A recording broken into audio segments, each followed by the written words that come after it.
वेतन आयोगातील फरकाची रक्कम काढण्यासाठी होणारी अडवणूक, फेडाची व वैद्यकीय बिलांच्या मंजुरीसाठीची टक्केवारी, अर्जित रजा प्रकरणी होणारी अडवणूक यासह शिक्षक आणि शिक्षकेतर कर्मचाऱ्यांच्या प्रलंबित कामांसाठी जिल्हा परिषद शिक्षण अधिकारी अंबकर यांच्या दालनात शिक्षक आमदार जयंत असगावकर आणि माजी आमदार साळुंखे यांनी बैठकीचं आयोजन केलं होतं।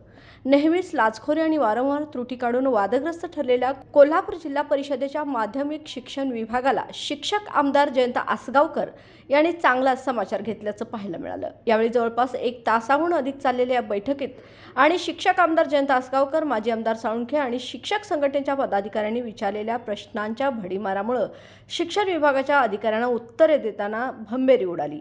या बैठकीनंतर माजी आमदार जयंत असगावकर यांनी आपली प्रतिक्रिया व्यक्त केली आहे। नमस्कार। खऱ्या अर्थानं दैनिक सकाळमध्ये एक मालिका आली होती शिक्षण विभागातल्या तक्रारीबाबत।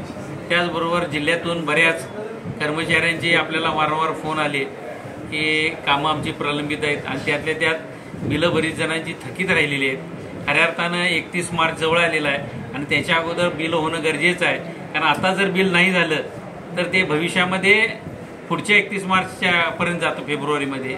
त्यासाठीच आज या ठिकाणी शिक्षण अधिकारी यांच्या समवेत बैठक आयोजित केली।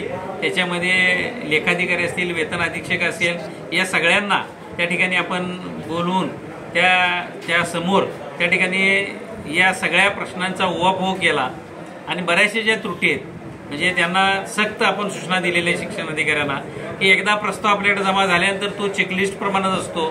त्रुटी जर निघत असेल तर ती एकदाच निघाली पाहिजे, वारंवार त्याला त्रुटीसाठी बोलवलं जाऊ नये, पेन्सिलनं त्रुट्या काढणे असले प्रकार होता कामा नये। आणि मुख्य म्हणजे या ठिकाणी कुठल्याही प्रकारची मागणी जर होत असेल तर ती कदापि मान्य आम्ही केलं जाणार नाही किंवा सहन केलं जाणार नाही। जर या ठिकाणी एखादा कर्मचारी जर त्या ठिकाणी लाचलुचपत मागत असेल तर त्याच्यावरती कठोर कारवाई झाली पाहिजे, अन्यथा त्या ठिकाणी मोठं तीव्र आंदोलन आम्ही या ठिकाणी छेडू। येणाऱ्या 8 ते 10 दिवसामध्ये या सगळ्या बाबींचा त्या ठिकाणी त्याने परामर्श घेऊन त्या ठिकाणी जी थकीत बिल आहेत ती कुठल्याही परिस्थितीत आम्ही निर्गमित करू याची ग्वाही त्या ठिकाणी दिली। मग त्या ठिकाणी ते भंडारी साहेब असतील, वेतन अधीक्षक फाटक असतील किंवा लेखाधिकारी असतील कलगुटके, या सगळ्यांनी सांगितलं की येणाऱ्या 8 ते 10 दिवसामध्ये त्या ठिकाणी या बिलांची निर्गत आम्ही करू आणि या ठिकाणी बिलं जमा करण्यासाठी त्या ठिकाणी आम्ही प्रयत्नशील राहू। आम्ही त्यानंतर म्हणजे 8 ते 10 दिवसानंतर पुन्हा याचा या ठिकाणी पुन्हा आढावा घेणार आहोत। त्या ठिकाणी मी सांगू इच्छितोय की आमच्या शिक्षक असतील, शिक्षकेतर कर्मचारी असतील, यांना कुठल्याही प्रकारचा त्रास होत असेल तर तो कदापि सहन केला जाणार नाही, त्यांचा अपमान सहन केला जाणार नाही। त्यांची जी कामं आहेत ती कामं निर्गत करण्याचे काम या शिक्षण विभागाचं आणि ते काम झालंच पाहिजे यासाठी आम्ही आग्रह आहोत। आणि वेळ प्रसंगी हे जर होत नसेल तर रस्त्यावर सुद्धा उतरायला आम्ही त्या ठिकाणी कुठेही कमी पडणार नाही, ही ग्वाही या निमित्ताने देतो। धन्यवाद।